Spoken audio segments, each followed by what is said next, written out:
Baik, sebelum kita mulai, harap adik-adik yang sudah bergabung untuk bisa mengaktifkan kameranya.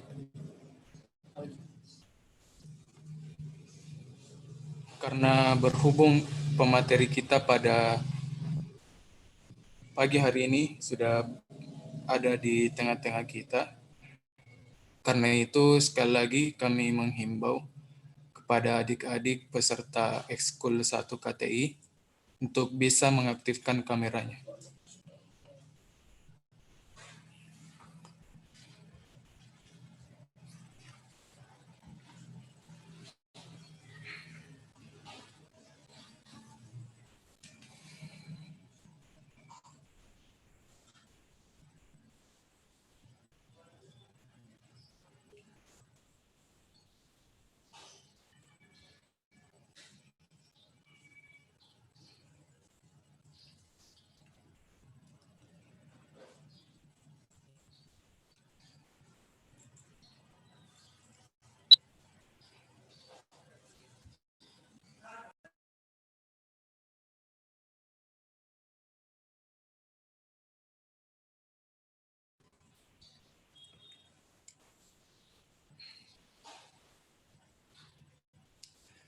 Baik, bismillahirrahmanirrahim. Assalamualaikum warahmatullahi wabarakatuh. Waalaikumsalam warahmatullahi wabarakatuh. Selamat pagi dan salam sejahtera untuk kita semua. Pertama-tama marilah kita memanjatkan puji syukur atas kehadirat Allah Subhanahu wa taala karena atas limpahan nikmat, taufik dan rahmatnya lah sehingga pada pagi hari ini kita masih bisa melanjutkan kegiatan ekskul 1 KTI yang merupakan bagian dari rangkaian perkuliahan kita. Salawat serta salam tak lupa pula kita kirimkan kepada Nabi junjungan kita, baginda Rasulullah Muhammad SAW. Beliaulah yang diutus oleh Allah Subhanahu wa taala ke muka bumi ini sebagai uswatun hasanah, teladan yang baik bagi kita semua, serta sebagai rahmatan lil alamin, rahmat bagi seluruh alam. Baik, sebelum dimulai, saya mau sapa dulu adik-adik. Bagaimana kabarnya hari ini? Alhamdulillah baik, Kak. Alhamdulillah baik, Kak. Alhamdulillah baik, Kak. Kayaknya bersemangat sekali karena 2 pekan kita tidak bertemu lagi, Dik.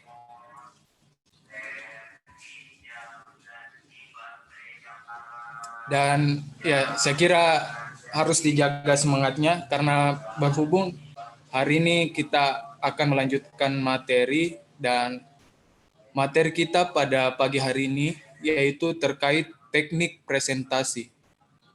Nah, ini sangat penting juga bagi adik-adik mengingat di perkuliahan tidak hanya di ekskul, hampir di semua perkuliahan kita tidak bisa lepas dari presentasi. Baik itu presentasi individu ataupun presentasi kelompok.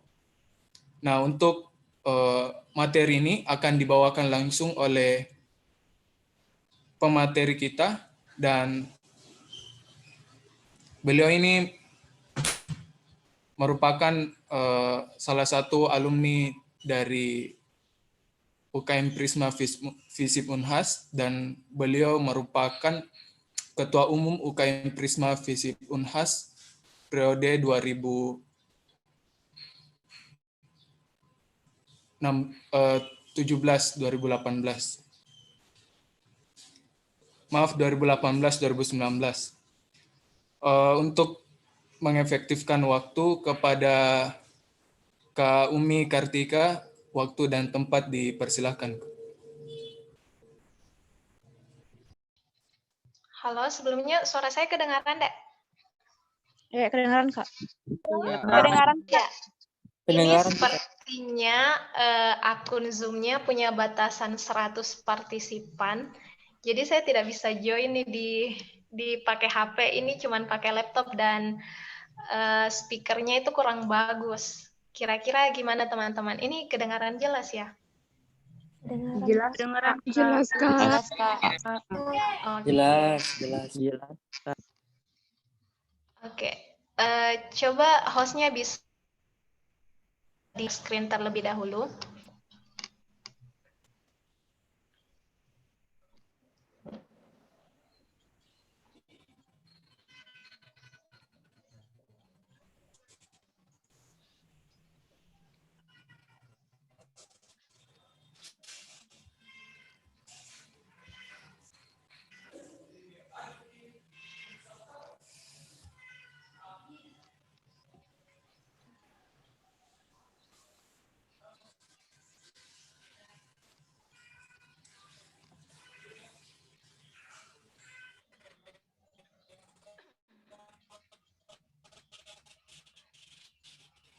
Oke, halo Kak. teman-teman, sudah bisa.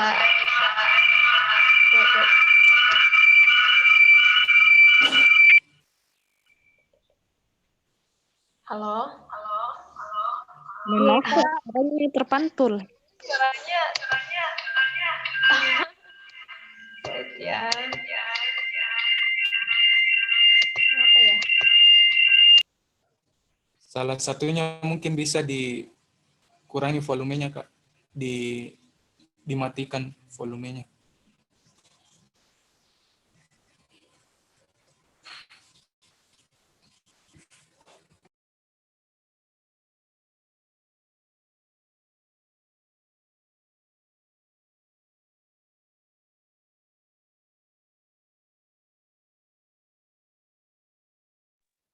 Halo? Ini suaranya sudah kedengaran ya? Iya, Kak. Sudah terdengar, Kak. Oke. Aiman yang jadi host siapa nih? Nanti aku coba share screen pakai laptop.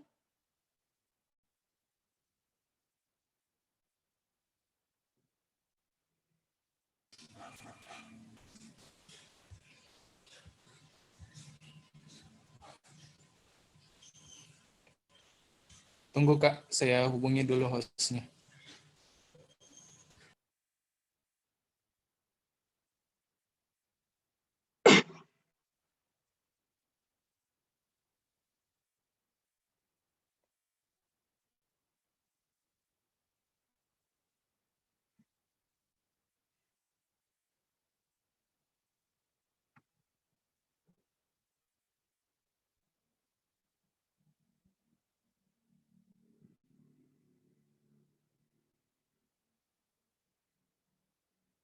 Bisa deh, atau saya kirimkan materinya di WA atau gimana?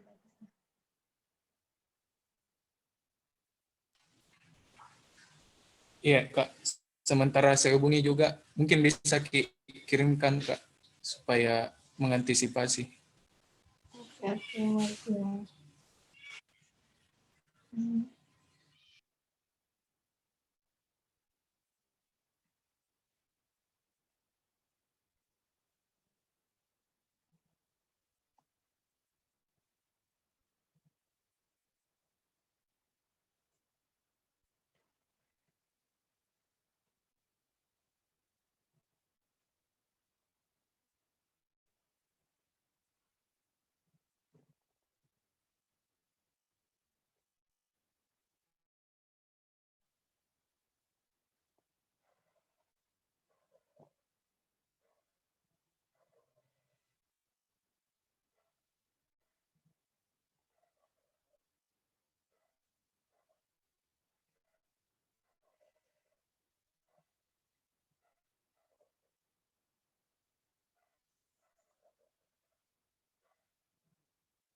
Oke, sudah saya kirimkan.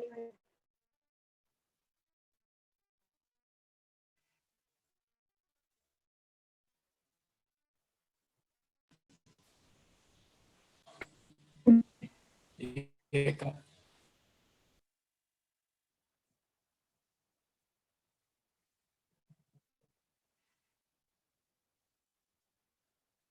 Sebelumnya ini ekskul 1 atau ekskul 2?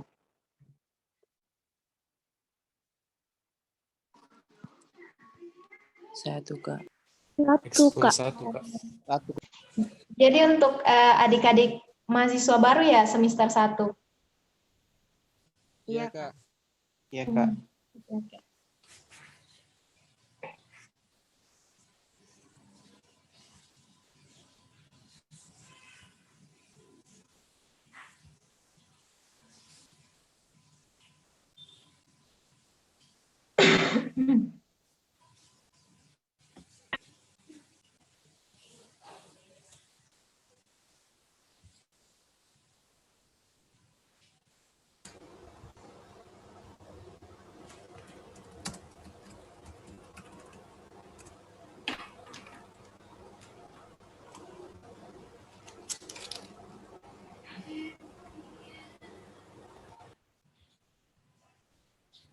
Iya, sembari menunggu share screen, mungkin teman-teman yang belum mengaktifkan kameranya bisa diaktifkan dulu. Ya, karena pemaparan materi kita pada pagi hari ini tidak berlangsung satu arah, adik-adik nanti akan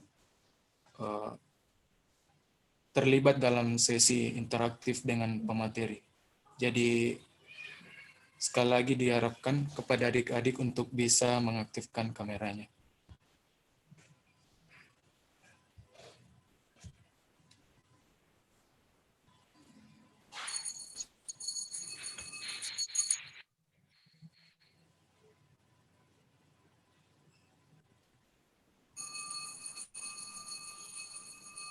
Yang jadi host ini siapa?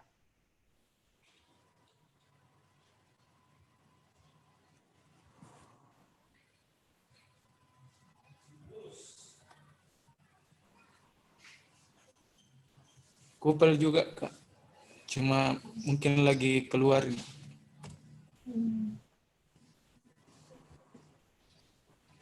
Sementara terdownload Mi juga, Kak, materi tak.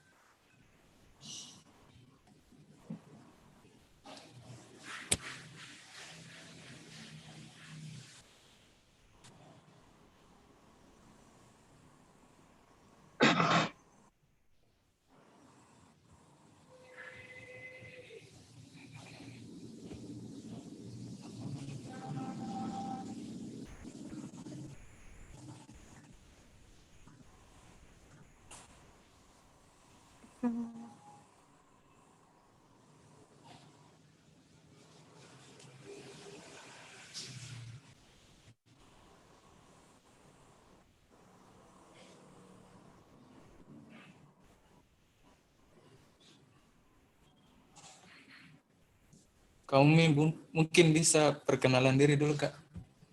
Oh, oke, bisa. Ya.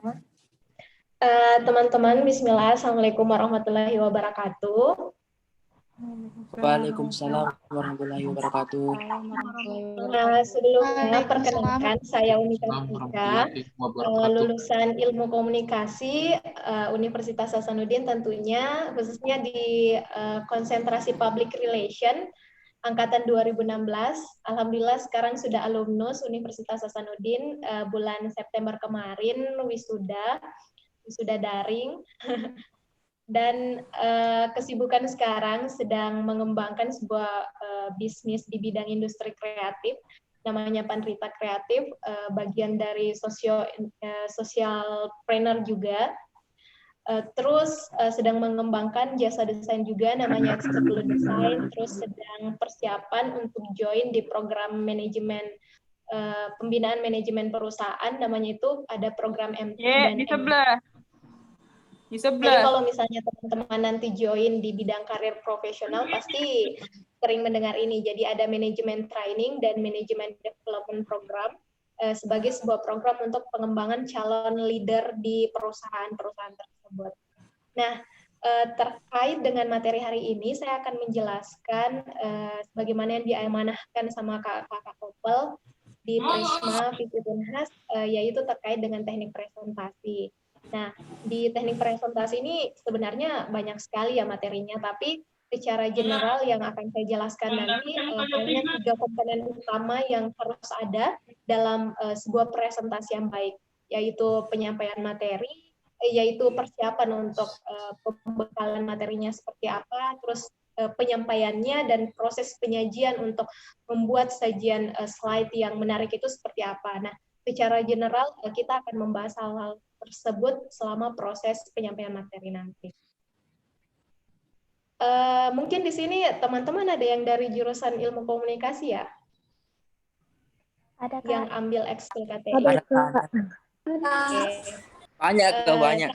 Konsentrasi public relation, jadi teman-teman nanti kalau misalnya ambil konsentrasi itu bisa juga diskusi sama kakak dan banyak juga kakak lain tentunya. Oke, Kak, oke. Oke.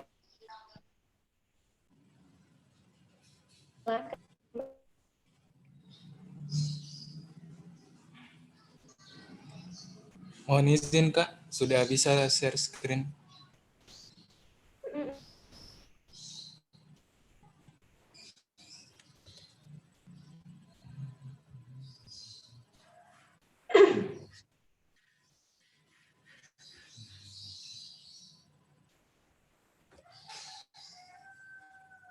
Wait ya, saya share screen.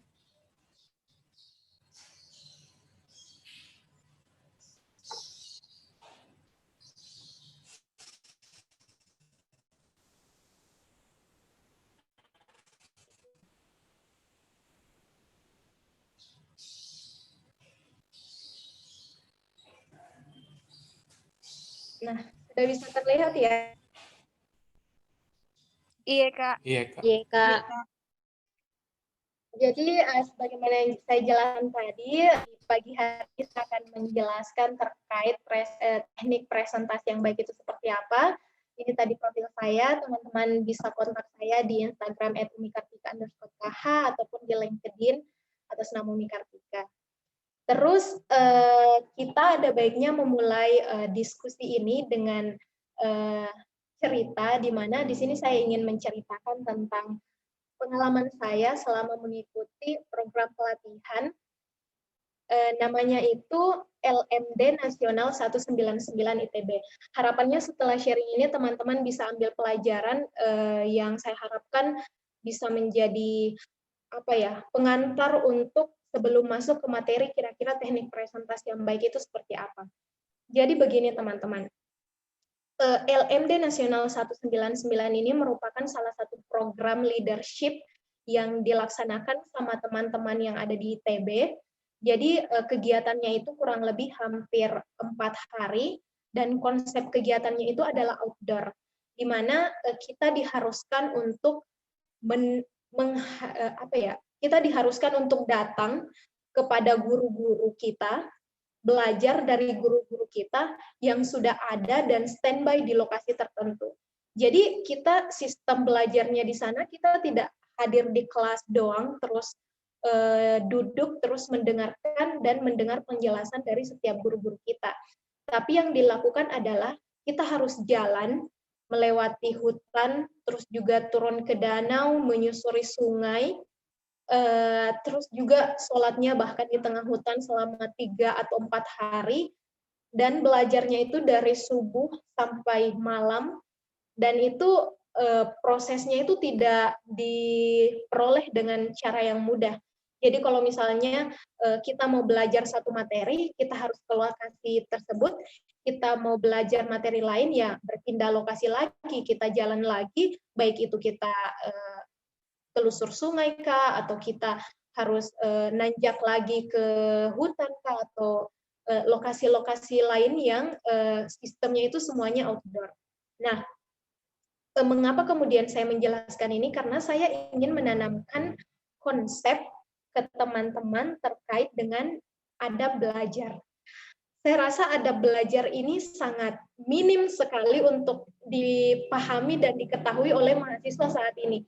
Jadi kadang-kala kalau misalnya kita belajar di kelas, ataupun kita ikut online class, ataupun ikut webinar, ikut program pelatihan, itu seringkali adab belajar ini tidak ditekankan. Padahal keberhasilan dalam mempelajari suatu hal itu, kunci utamanya adalah adab. ketika teman-teman tidak punya adab dalam belajar, maka percaya proses pembelajaran dan apa yang teman-teman harapkan dapat menyerap ilmunya itu akan percuma, akan terlupa begitu saja.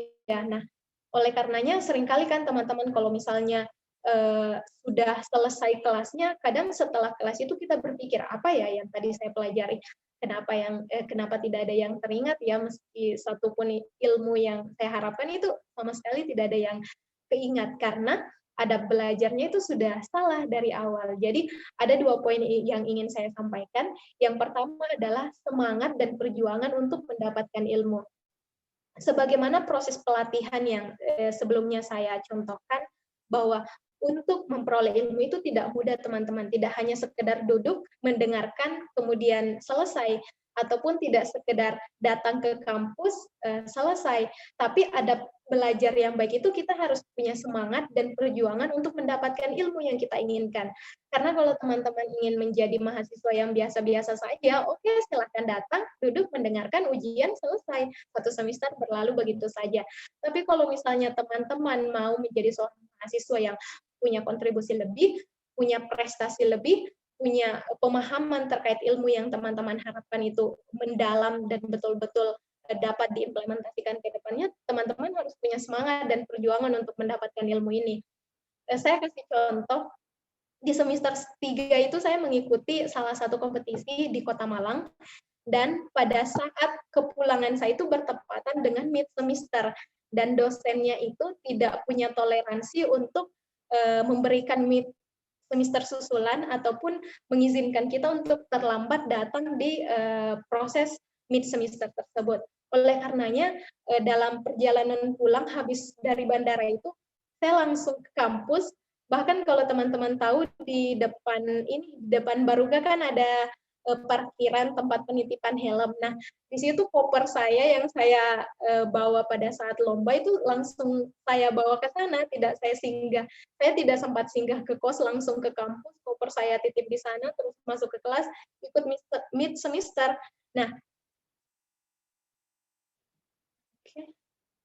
Nah, seperti itulah proses perjuangan dan semangat ketika teman-teman ingin mendapatkan ilmu. Tidak hanya ilmu di kelas saja, tapi ilmu melalui pengalaman-pengalaman, baik itu di organisasi ataupun ikut kompetisi dan sebagainya. Nah, saya rasa ada belajar dalam hal semangat dan perjuangan ini harus betul-betul kita pahami. Nah, yang kedua adalah terkait penghargaan kepada guru. Nah, ini juga yang seringkali saya rasa hilang nilainya dalam kehidupan kita selama menjadi mahasiswa. Kadang-kala kan kalau misalnya kita datang ke kampus terus kita menganggap bahwa dosennya ini kurang kompeten dalam menyampaikan materi, bahkan salah satu dosen saya di komunikasi itu ada yang keluarganya saja itu pun pemahaman materinya itu sangat kurang. Nah, kala itu kita menyepelekan guru yang kita rasa memiliki pemahaman yang kurang daripada yang kita harapkan begitu. Oleh karenanya sebagaimanapun pintarnya teman-teman, seberapapun cerdasnya teman-teman, penghargaan kepada guru ini sangat penting.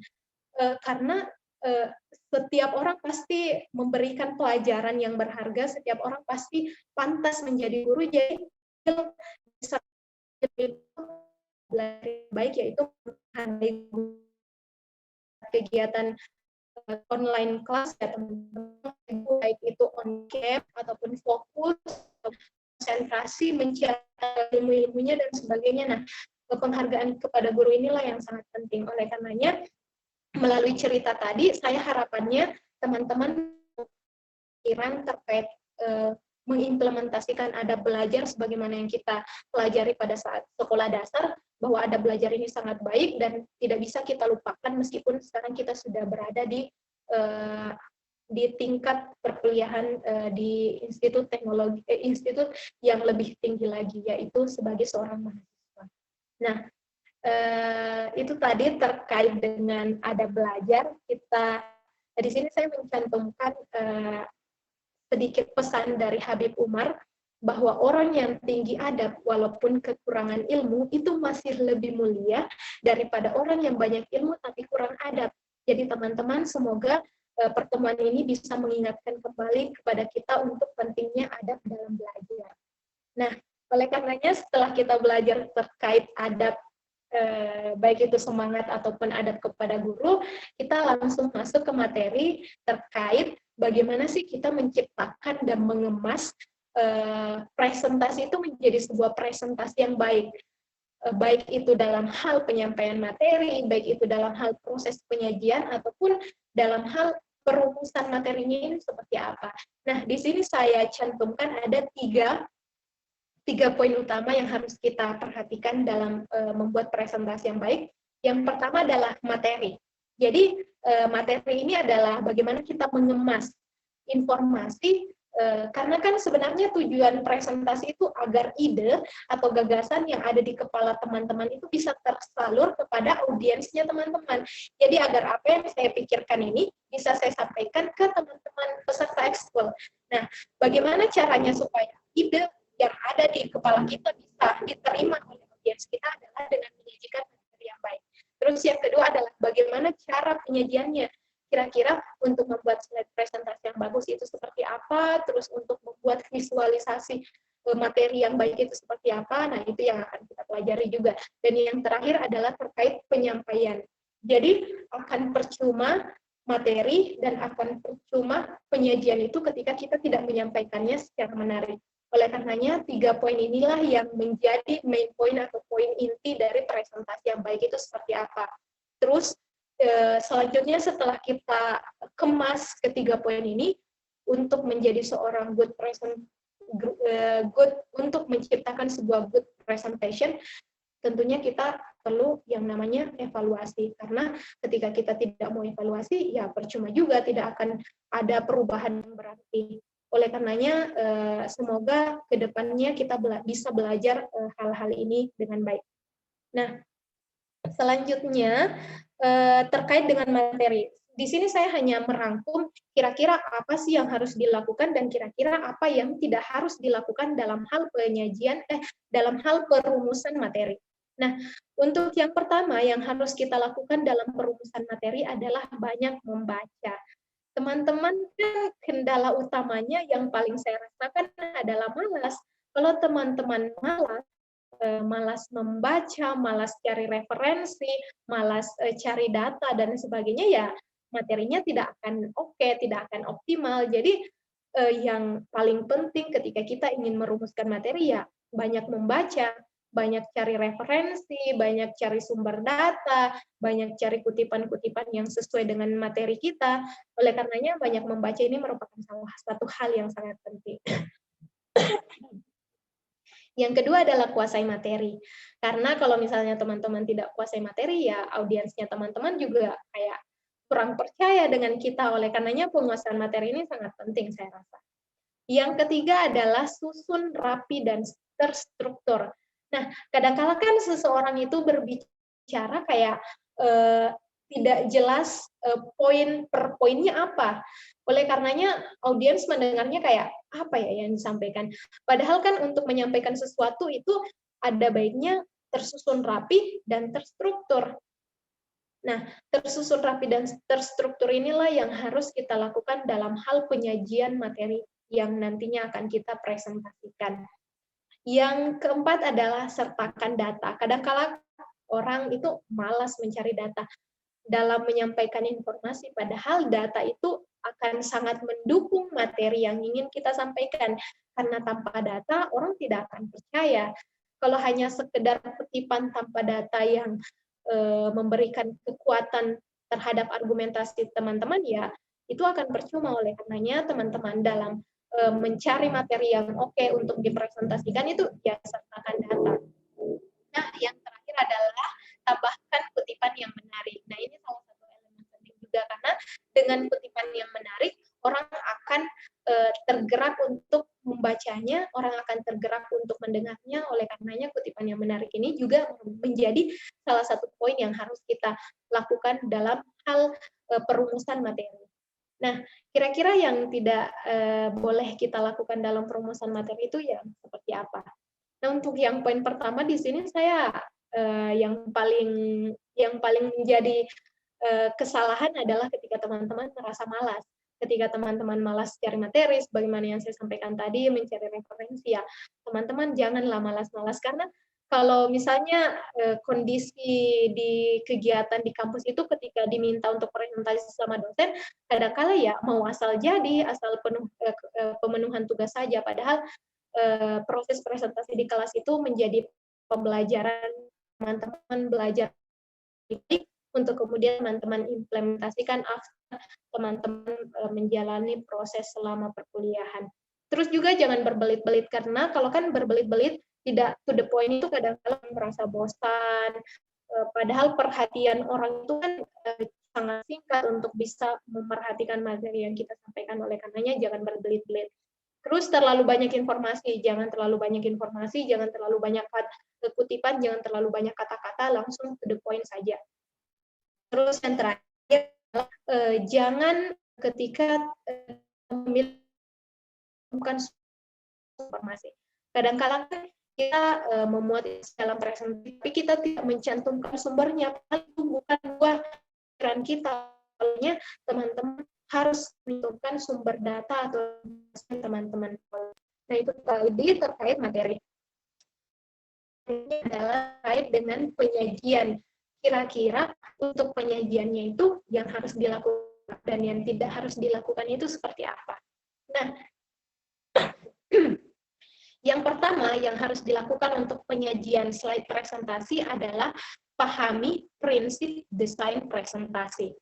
Sebenarnya ini adalah salah satu hal yang sering diacuhkan sama teman-teman mahasiswa, karena menganggap ya kalau mau buat presentasi ya bisa download template selesai. Padahal kita harus pahami prinsip desain presentasi itu seperti apa.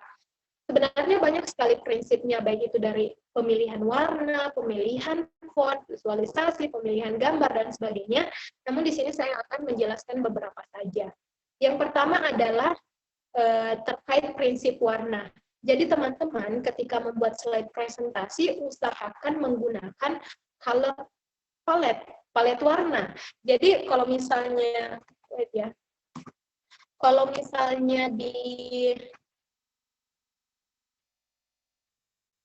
misalnya teman-teman perhatikan,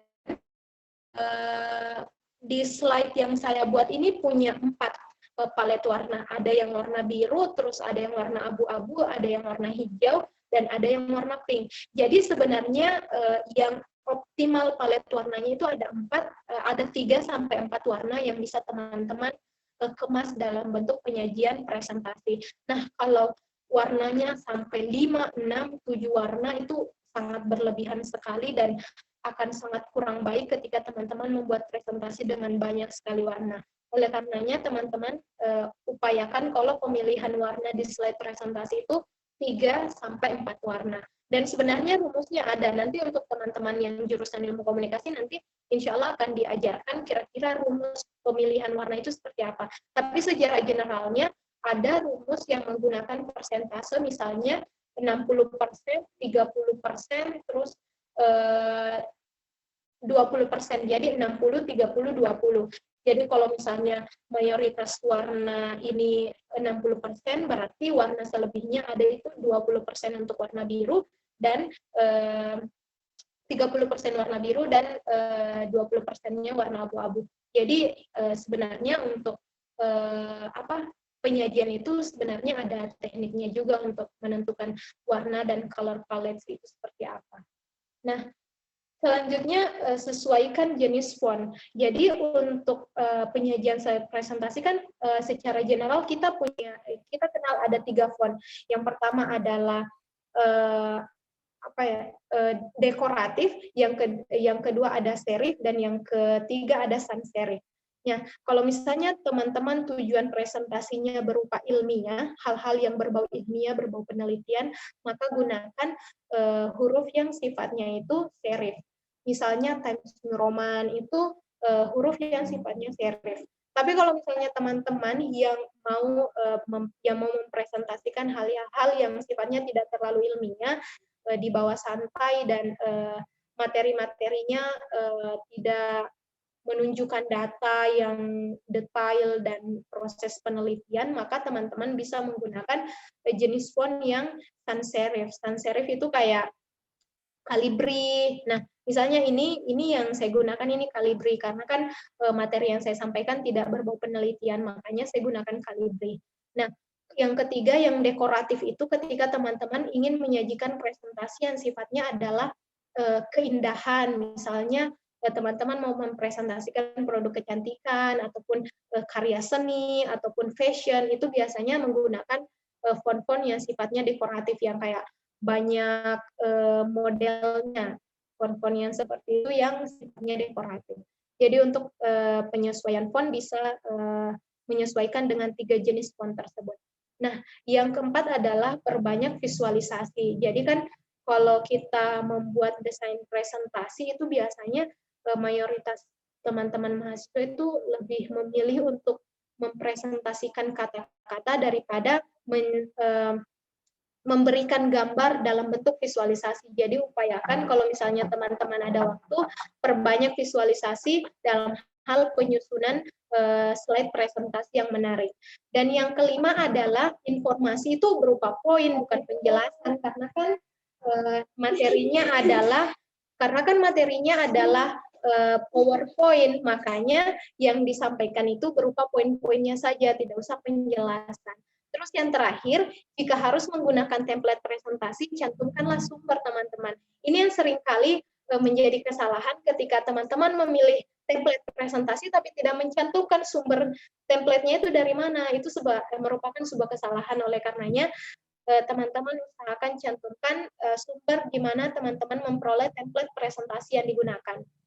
Nah, yang tidak harus dilakukan adalah lagi-lagi jangan malas membuat slide presentasi, karena kan biasanya orang tidak mau membuat presentasi karena malas, tidak mau capek-capek memilih warna, tidak mau capek-capek membuat icon-icon di slide presentasinya. Oleh karenanya teman-teman jangan malas.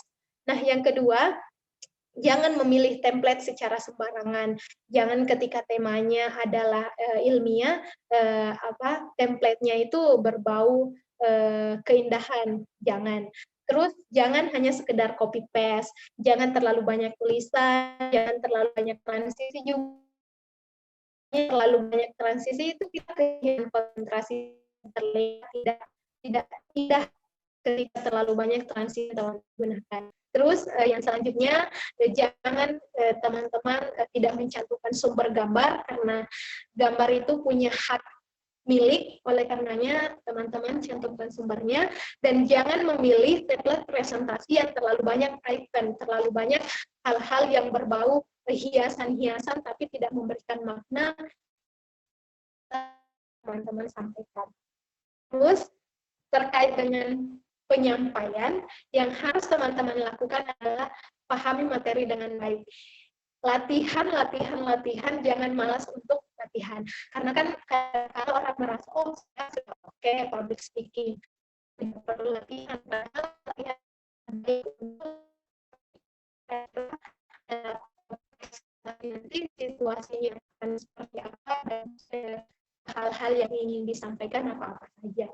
Terus percaya diri. Nah, kadang-kala kan kalau teman-teman mahasiswa naik presentasi, itu kadang-kala merasa tidak percaya diri, sehingga terlihat dari ekspresinya itu ya mereka tidak percaya diri. Padahal yang harus teman-teman lakukan adalah percaya diri bahwa teman-teman bisa untuk menyampaikan presentasi teman-teman dengan oke.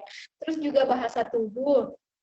Terus kontak mata. Tapi kalau bahasa tubuh ini tidak terlalu begitu signifikan berpengaruh di proses online kelas, di proses pembelajaran dengan sistem online, karena secara gestur seluruh tubuh tidak kelihatan, hanya bagian kepala sampai bawah ini yang kelihatan. Cuman pakai jari saja sih rata-rata.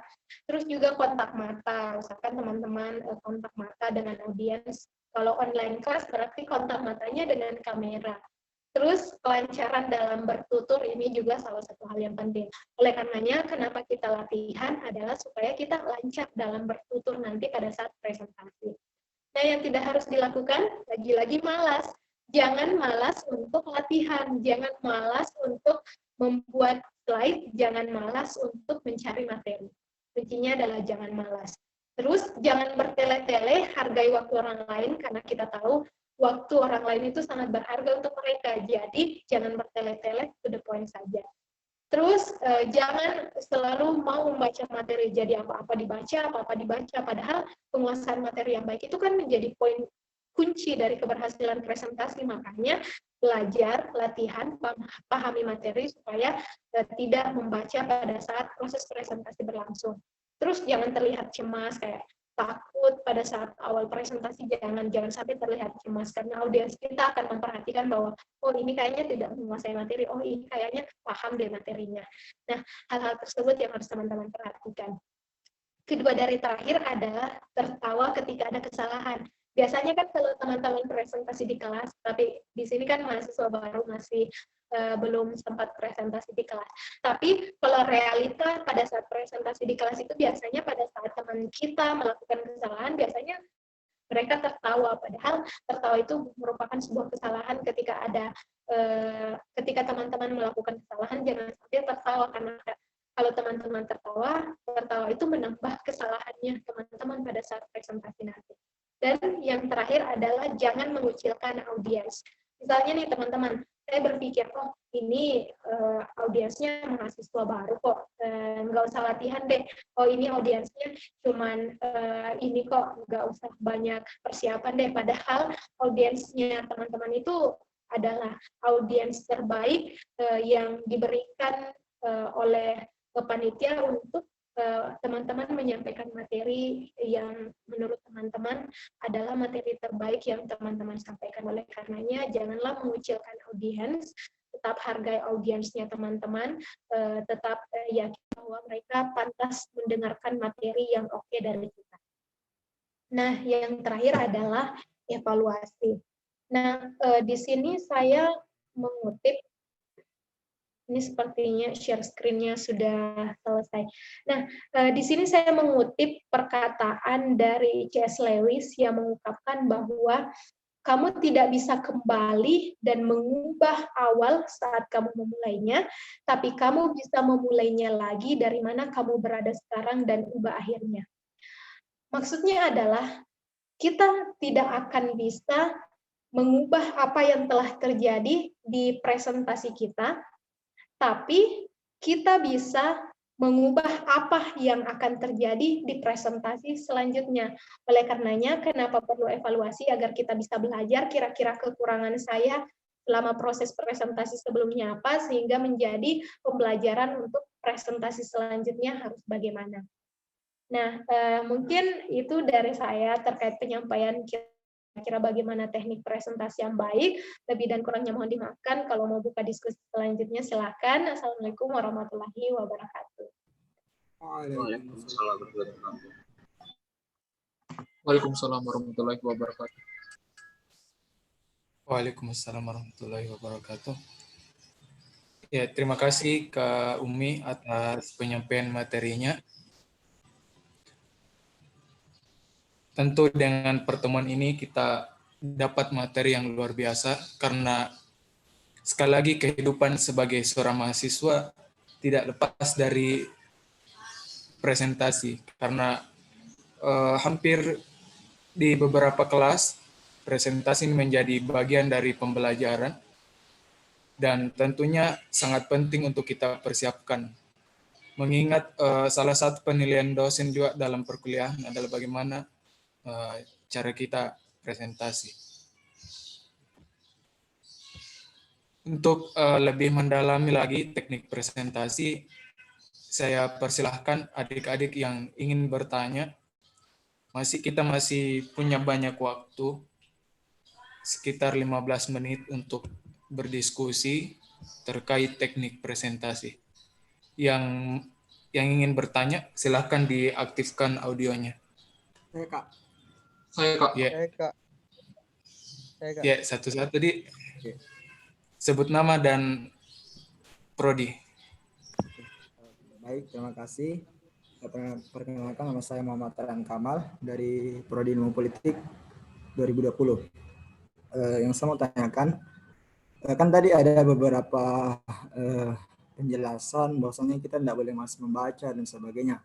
Eh, yang saya mau tanyakan atau yang saya alami juga ini, beberapa mungkin hal-hal yang saya lakukan itu saya cenderung lebih ke audiovisual atau membaca hal-hal yang poin-poinnya saja, tidak membaca secara buku secara tebal atau mungkin beberapa buku-buku yang bersifat ya halamannya tebal-tebal begitu, Kak. Nah, yang mau saya tanyakan bagaimana solusinya agar kita tidak malas membaca buku-buku setebal itu, karena yang saya alami sekarang ketika saya berargumentasi atau mempresentasikan itu adalah hasil audiovisual, hasil diskusi dan hasil pengamatan yang saya alami, Kak. Begitu. Mungkin itu saja dari saya. Terima kasih.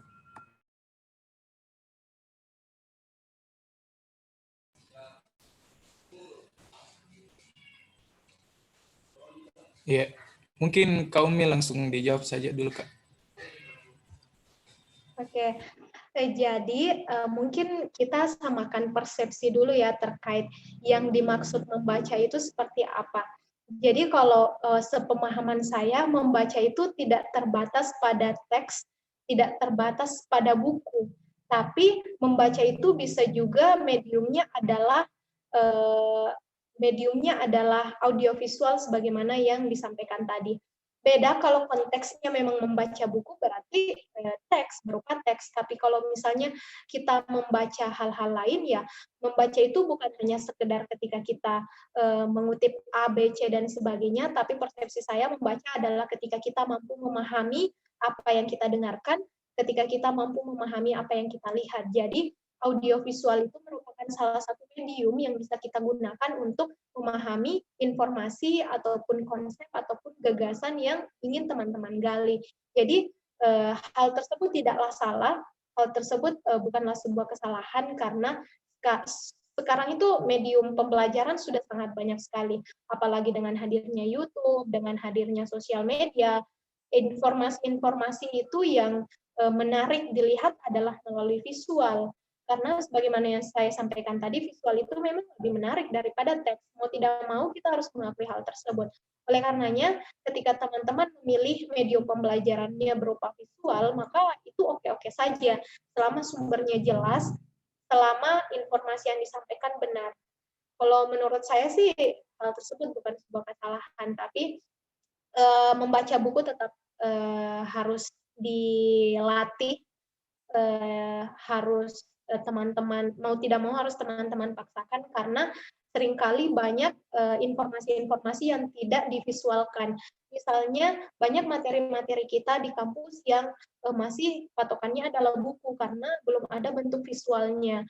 Oleh karenanya teman-teman selain belajar dalam hal media visual, teman-teman juga harus tetap belajar dalam medium tulisan. Seperti itu. Ya, bagaimana Rehan? Kak, berarti solusinya buat orang-orang yang malas membaca buku begitu, Kak, dipaksakan saya Kak? Mediumnya bisa dipilih medium yang menarik. Misalnya ada beberapa buku yang punya color yang tidak hanya putih, tapi ragam warna. Ada kan buku-buku yang seperti itu. Terus ada juga buku-buku, misalnya bukunya nanti kita cerita tentang hari ini, yaitu punya pilihan warna yang beragam, terus teksnya tidak monoton, terus gambarnya juga masih oke. Nah, untuk memicu ketertarikan kita dalam membaca, teman-teman bisa pilih medium baca seperti itu, yang tidak hanya berupa teks kok saja, tetapi juga ada bentuk visualisasi, baik itu berupa gambar ataupun berupa warna. Begitu ya. Iya Kak, makasih banyak Kak atas arahannya. Ya, selanjutnya. Nah, Kak. Ya, silakan. Yang mana dulu nih? Rafli mungkin dulu. Ya. Bismillahirrahmanirrahim. Assalamualaikum warahmatullahi wabarakatuh.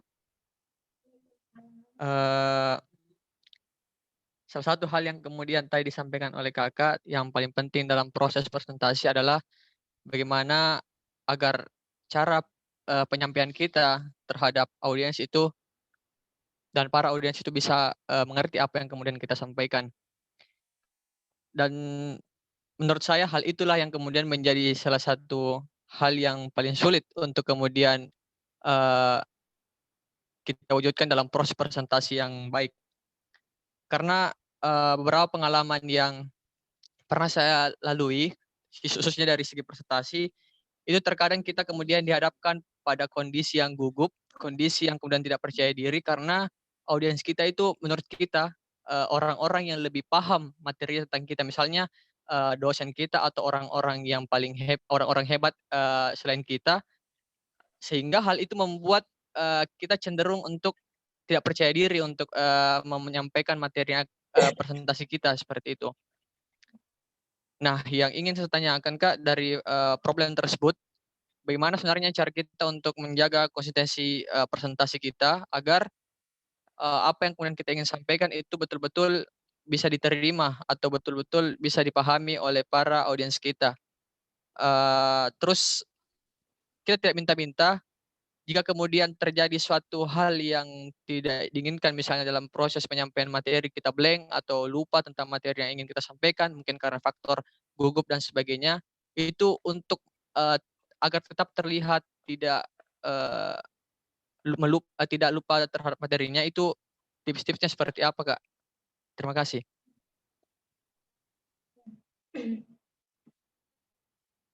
Baik, siapa tadi namanya ya? Dari jurusan apa? Ya Kak, nama saya Muhammad Arfiansa Saputra dari jurusan Ilmu Administrasi Publik. Ya. Itu yang katakan seorang pelatihan tidak lahir dari lautan yang tenang. Seorang yang mau menjadi seorang good presenter hanya sekedar menjadi saja tanpa adanya sebuah latihan. Oleh karenanya teman-teman dalam menghadapi adanya inkonsistensi dalam proses presentasi, jawabannya adalah latihan. Teman-teman banyaklah coba proses presentasi yang teman harapkan, kemudian dengar kembali dan evaluasi kira-kira yang kurang harus saya perbaiki apa, dan perbanyak latihan itu merupakan salah satu kunci untuk mencegah adanya inkonsistensi presentasi. Kadang-kala yang sering teman-teman lakukan adalah mengucilkan apa yang ingin teman-teman, misalnya gue udah hebat kok, gue udah public speakingnya saya sudah oke kok, kenapa harus latihan lagi? Padahal kan latihan itu adalah untuk mencegah hal-hal yang tidak kita harapkan ke depannya. Misalnya kita lupa ya, misalnya tiba-tiba kita blank, kita tidak fokus, sehingga latihan itu adalah kuncinya, adalah jawabannya untuk mencegah hal-hal tersebut bisa terjadi. Begitu sih menurut aku, karena memang jawaban yang paling tepat adalah latihan, perbanyak latihan. Bahkan kan kalau kita bayangkan seorang Albert Einstein saja pada saat menemukan lampu itu butuh percobaan sampai 1000 kali. Kita yang presentasi ya butuh percobaan juga, butuh latihan juga untuk menjadikan presentasi kita baik. Makanya jangan malas teman-teman untuk latihan. Begitu sih dari saya.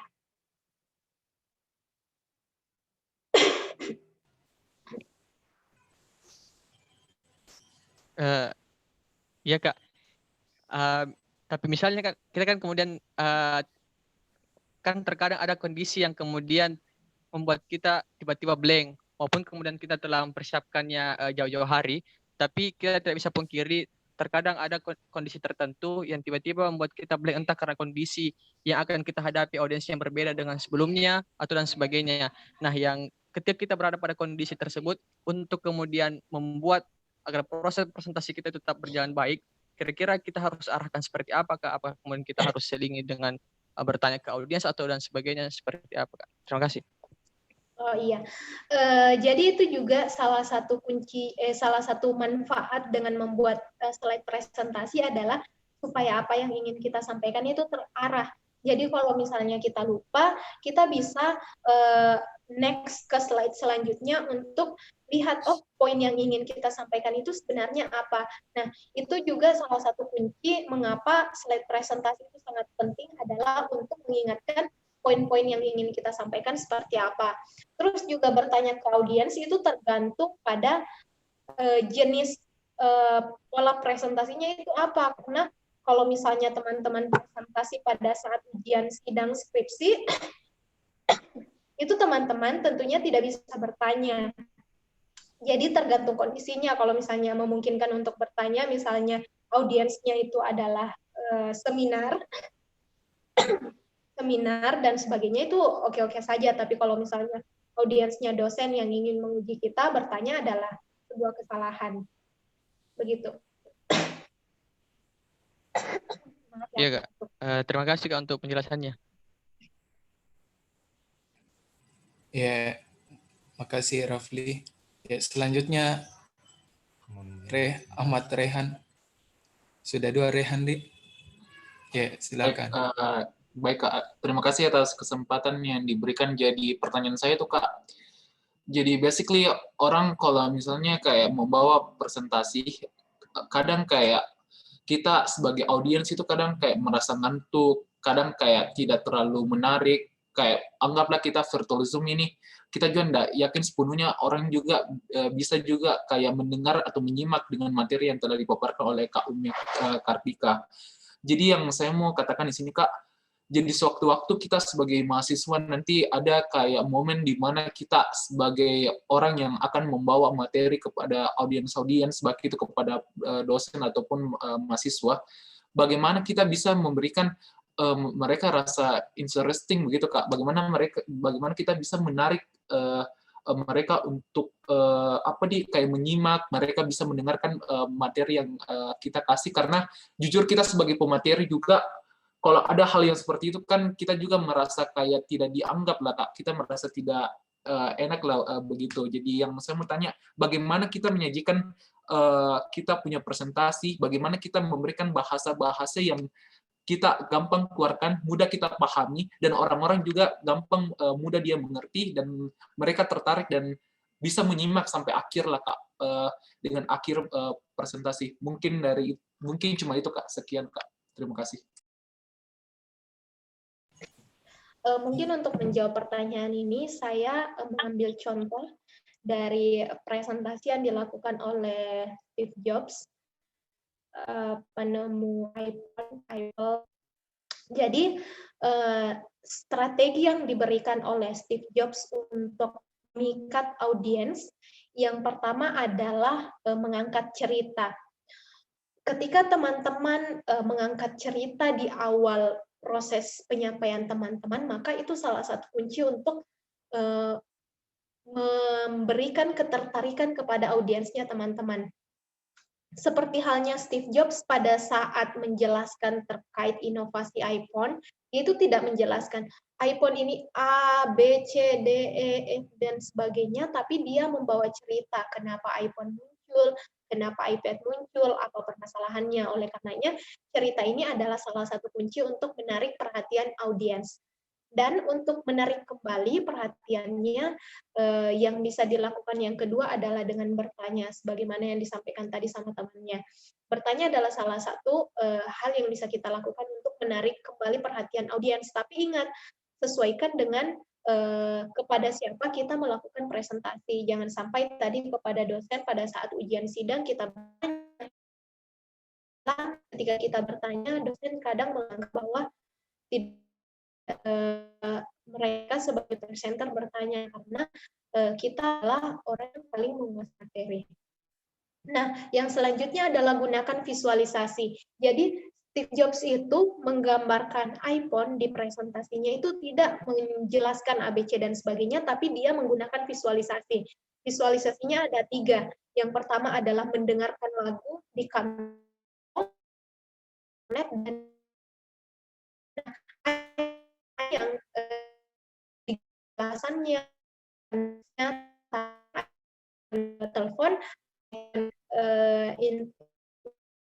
lagu yang bisa dimasukkan di dalam kantor. Nah, visualisasi ini juga menjadi salah satu kunci untuk menarik perhatian audiens agar menjalankan yang kita sampaikan.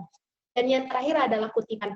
Ini adalah juga merupakan salah satu hal yang harus kita masukkan dalam slide presentasi, karena dengan adanya kutipan orang akan tertarik untuk membaca atau mendengarkan apa yang kita sampaikan. Jadi itu tadi 4 kuncinya. Yang pertama adalah awali dengan cerita, yang kedua adalah visualisasikan, yang ketiga adalah bertanya menyesuaikan dengan situasi presentasinya teman.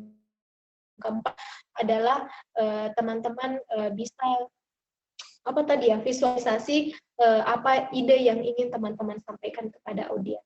Dan yang keempat tadi kutipan ya, kutipan baik itu dari tokoh-tokoh ataupun dari ilmuwan-ilmuwan ataupun orang-orang lain yang dirasa kutipannya itu sangat sesuai dengan materi presentasinya teman-teman. Itu sih dari saya.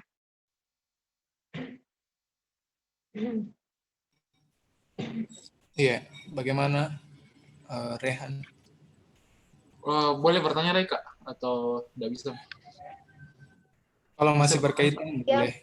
Masih berkaitan juga. Kalau misalnya iya Kak, yang saya tidak tangkap di sini Kak, kalau misalnya kayak sewaktu-waktu nanti kayak kita sudah memberikan kayak cerita atau visualisasi begitu Kak, kayak konteks tersebut, tetapi kayak ada suatu nanti kayak momen di mana kita kayak terstuck.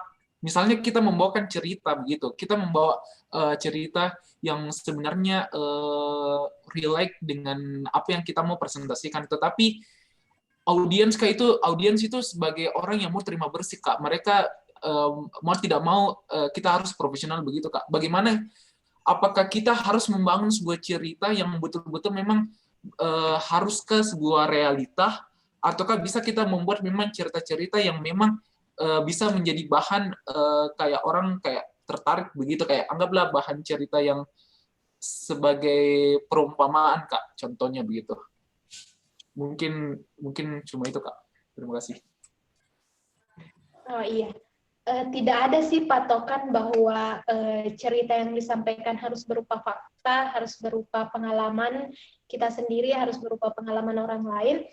Cerita-cerita fiksi pun boleh, cerita-cerita yang kita buat pun boleh, tidak apa-apa selama ada nilai yang ingin kita sampaikan, dan kita sampaikan bahwa ini bukan pengalaman orang lain, ini bukan pengalaman saya, tapi cerita fiksi yang tujuannya adalah untuk mengajarkan nilai yang ingin teman-teman sampaikan kepada audiens. Tidak apa-apa, silahkan.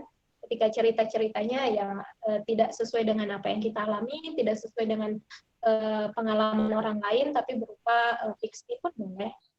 Gitu. Itu ya maksud pertanyaannya ya. Iya Kak, ya sudah jelas sekali Kak. Ya baik Kak, terima kasih atas saran dan penjelasannya Kak. Sekian dan terima kasih Kak. Saya kembalikan sama Kak Iman di. Ya, terima kasih pertanyaannya. Ya, saya masih kasih kesempatan untuk teman-teman yang perempuan mungkin karena tadi dominasi oleh laki-laki. Ya, masih ada waktu.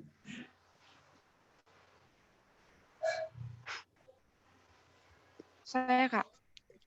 Ya, silakan. Ya. Baik, terima kasih. Perkenalkan, saya Masyila Apriani dari Departemen Administrasi Publik. Begini, Kak. Dalam melakukan presentasi, tidak menutup kemungkinan jika pada sesi tanya jawab itu ada pertanyaan dari audiens yang kita tidak tahu jawabannya, Kak. Jadi yang saya mau tanyakan, Kak, bagaimana cara Kakak mengakali jawaban yang akan disampaikan agar dapat diterima oleh audiens pada saat itu, Kak? Sekian dan terima kasih. Ya, terima kasih atas pertanyaannya, Dek. Ini juga sering saya alami ya, kadang-kala ketika kan kita tidak 100% bisa menjawab semua pertanyaan teman-teman, kadang-kala ketika teman-teman menjawab itu kita tidak tahu jawabannya, dan kuncinya adalah jujur kepada publik, jujur kepada audiens bahwa kita belum tahu, tapi kita akan mencari tahunya, dan teman-teman bisa menemukan jawabannya di misalnya pada saat adik-adik bertanya, Kak, kira-kira ini seperti apa? Nah, saya jawabnya Mohon maaf sebelumnya ya adik-adik, terkait masalah itu saya belum tahu, tapi saya akan berusaha untuk mencari tahu pertanyaan dari teman-teman semua, dan teman-teman bisa cek di Instagram saya untuk jawabannya seperti apa. Insya Allah saya akan posting di situ untuk memberikan jawaban yang terkait dengan pertanyaannya adik-adik. Ataupun bisa melalui kontak saya, chat saya, ataupun medium-medium komunikasi lainnya. Oleh karenanya, seseorang memang perlu juga kejujuran ketika memang tidak ditahu, ya sampaikan saja tidak tahu dengan solusi, akan mencari informasi sesuai dengan pertanyaan tersebut dan akan sharing kira-kira jawabannya seperti apa. Sebagai bentuk pertanggungjawaban kita kepada audiens selaku pemateri yang notabene-nya diharapkan menguasai semua informasi dan menjawab semua pertanyaan yang disampaikan oleh audiensnya kita. Nah, itu juga salah satu kuncinya kenapa kita harus memperdalam ilmu terkait materi yang ingin kita sampaikan adalah supaya kita bisa tahu jawaban audiensnya kita. Oleh karenanya banyak belajar, banyak membaca, riset, latihan, jangan malas. Itu sih pesan dari saya, jangan malas, karena kunci ketidakberhasilan presentasi kita adalah karena malas, baik itu malas untuk mencari data, baik itu malas membuat slide presentasi, ataupun malas lebih.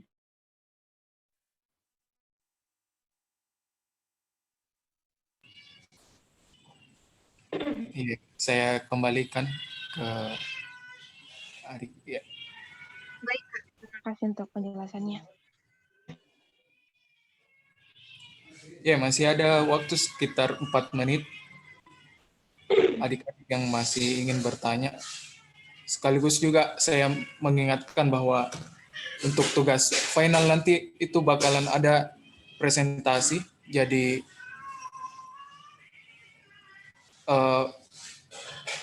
materi terkait presentasi ini sangat penting, dan jika ada yang masih belum dipahami bisa ditanyakan, karena sekali lagi presentasi ini menjadi bagian dari penilaian dan merupakan hal yang penting ketika kita menyampaikan sesuatu. Oh, iya. Nanti presentasinya online ya?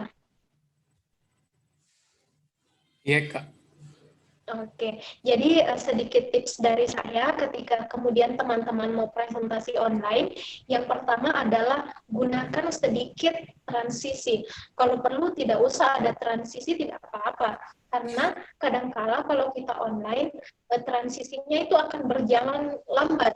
Ataupun ketika teman-teman mencantumkan video dan memutar video, kadangkala video itu berjalan lambat. Oleh karenanya, upayakan untuk meminimkan atau bahkan meniadakan transisi dalam slide presentasinya teman-teman.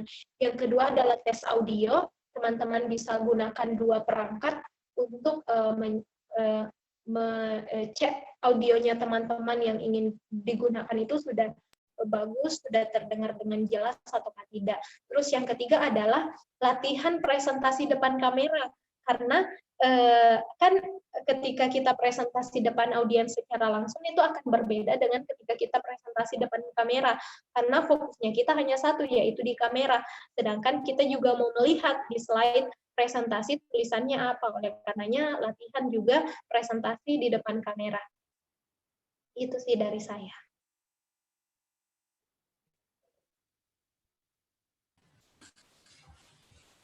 Baik, terima kasih Kak atas tambahan penjelasannya. Bagaimana adik-adik, apakah masih ada yang ingin bertanya? Mau izin bertanya, Kak? Oke, ya silakan pertanyaan terakhir. Oke, baik Kak. Terima kasih atas waktu yang diberikan. Perkenalkan, nama saya Andi Yusuf Habibi dari Prodi Sosiologi. Mohon izin bertanya Kak, tadi pemaparan materinya dan tips-tipsnya itu sepertinya hanya presentasi secara individual Kak. Nah, bagaimana dengan presentasi kelompok Kak? Itu pertama. Yang kedua, seberapa penting movement dalam presentasi Kak? Kan biasanya ada movement dari tangan atau jalan ke sana kemari Kak. Seberapa penting hal itu Kak? Sekian Kak. Nah, terkait presentasi kelompok ini biasanya dilakukan pada saat presentasi lomba, misalnya ada ikut lomba karya tulis, terus sistemnya kelompok, terus harus presentasi. Ataupun pada saat teman-teman presentasi PKM, sebelum PIMNAS ataupun pada saat pelaksanaan PIMNAS itu teman-teman pastinya presentasi sistemnya kelompok. Oleh karenanya pembagian item apa yang harus dilakukan, apa yang harus disampaikan setiap orang itu sangat penting. Misalnya untuk bagian pendahuluan, kira-kira yang sampaikan itu siapa? Nah, yang ingin menyampaikan latar belakang siapa? Yang ingin poin-poin menyampaikan poin-poin penjelasannya siapa? Yang ingin menyampaikan kesimpulan siapa? Jadi pembagian tim yang akan menyampaikan materi itu sangat penting. Yang kedua adalah kekompakan, karena kekompakan itu dinilai juga pada saat kita presentasi lomba. Misalnya pada saat teman-teman mengucapkan salam, Assalamualaikum warahmatullahi wabarakatuh, ketika teman-teman kompak itu salah satu hal yang menjadi penilaian oleh tim juri. Nah, seperti halnya juga kekompakan ketika teman-teman ada yang luput, ada salah satu anggota timnya ada yang lupa materinya. Nah, temannya yang lain itu yang bisa langsung mengambil alih apa yang ingin disampaikan oleh anggota timnya. Oleh karenanya kekompakan itu adalah salah satu penilaian. Yang ketiga adalah penampilan. Mau tidak mau kita harus menyadari bahwa ketika kita presentasi kelompok, penampilan itu menjadi penilaian juga. Karena penampilan itu bisa menjadi salah satu indikator kekompakan. Misalnya pada saat ikut lomba PIMNAS kan mahasiswa itu biasanya buru-buru untuk membuat kostum yang seragam agar mereka terlihat kompak pada saat melakukan presentasi secara berkelompok. Oleh karenanya penampilan ini menjadi salah satu hal yang penting pada saat presentasi kelompok. Betul tadi terkait gestur tubuh, gestur tubuh itu kadangkala menjadi penilaian juga pada saat kita melakukan presentasi kelompok. Misalnya nih, pada saat teman-teman beri salam, itu ketika gestur tubuhnya itu sama, berarti kita melihat, oh mereka ini tim yang oke. Ataupun kadangkala kalau misalnya saya dan teman-teman tim yang di Unhas itu ikut lomba, biasanya kita punya yel-yel khusus untuk kelompok kita sebelum memulai presentasi. Nah, itu biasanya yel-yelnya itu punya kata-kata yang sama dan punya gerakan yang sama mengiringi kalimat yel-yel tersebut. Misalnya nih, berpikir, semangat, kreativitas. Nah, biasanya kan itu gerakan-gerakannya itu punya masing-masing perbedaan di setiap kata yang ingin kita sampaikan. Oleh karenanya gestur tubuh dalam hal kekompakan, gerakan tangan, gerakan badan yang lainnya itu menjadi salah satu indikator yang dinilai oleh tim juri. Dan yang salah satu yang sering saya aplikasikan ketika presentasi online itu adalah ragam sapaan. Misalnya nih teman-teman, Assalamualaikum warahmatullahi wabarakatuh, Swastiastu, Namo Buddhaya, salam kita, kenalkan kami dari. Nah, ungkapan salam ini yang ketika kita sampaikan secara beragam dan kompak itu kadangkala membuat juri merasa bahwa kita toleran terhadap salam dari teman yang berbeda keyakinan dengan kita. Oleh karenanya hal-hal seperti itu mungkin bisa menjadi perhatian teman-teman pada saat ingin melakukan presentasi secara berkelompok. Begitu. Baik Kak, terima kasih atas penjelasannya Kak. Ya, terima kasih pada adik-adik yang sudah bertanya pada sesi interaktif ini. Dan tidak lupa juga kami mengucapkan banyak terima kasih kepada Kak Umi Kartika atas penyampaian materinya dan tentunya sharing-sharing pengalaman selama presentasi. Tentunya ini menjadi sesuatu yang berharga dan bisa menjadi masukan bagi teman-teman ke depannya untuk melakukan presentasi. Baik, sebelum ditutup, kembali kami ingatkan kepada adik-adik semua yang belum screenshot untuk bukti kehadiran, kami berikan waktu dan diharapkan untuk mengaktifkan kameranya sejenak karena ingin didokumentasikan.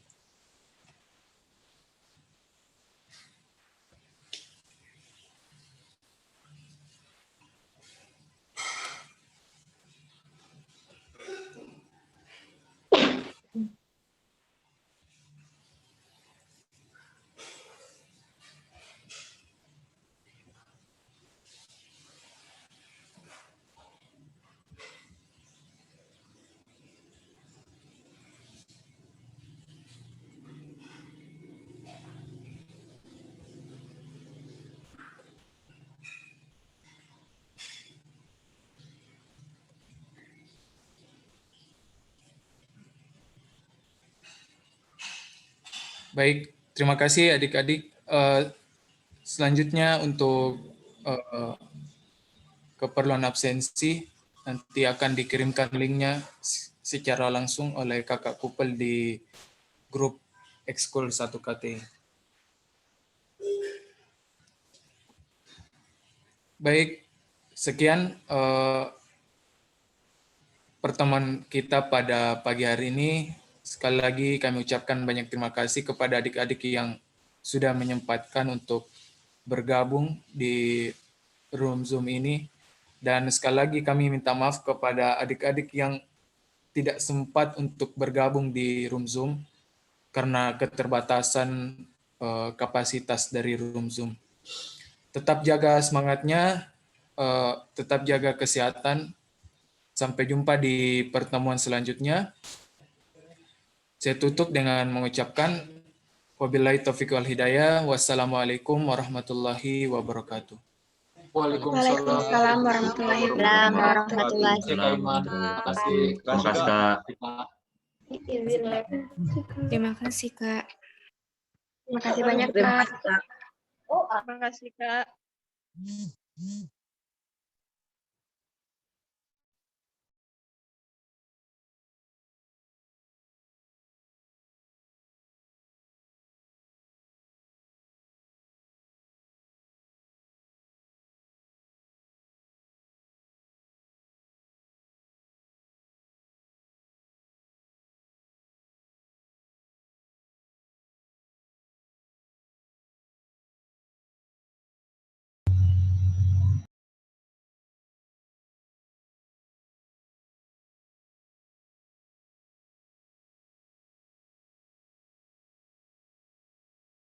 Shopee 1111.